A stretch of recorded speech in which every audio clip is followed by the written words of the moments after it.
Welcome to the heart of Manila's Chinatown, the famous Binondo Arc. Sa isang sulyap, isa lang siyang ornamental landmark. But if you look closer, you'll see that this arc is not just about culture and beauty. It's also built on mathematics. Yung sukat ng arc mismo, may height and width, ay nakabase sa proportion.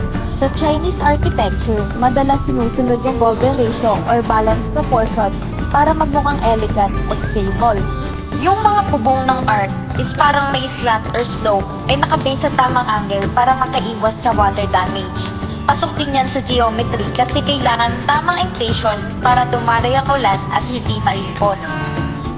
Makikita mo sa carvings at designs, even the smallest one ng mga structures sa open street, yung paulit-ulit na geometric patterns kagaya ng mga circles, squares, and hexagons.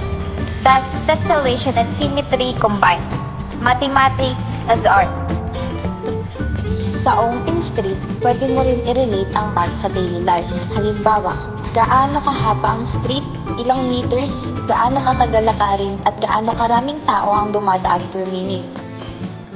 Open street isn't just famous for food and culture.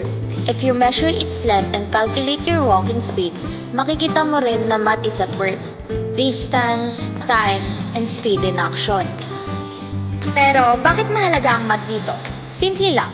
Balance and proportion keep the art standing strong despite weather and time.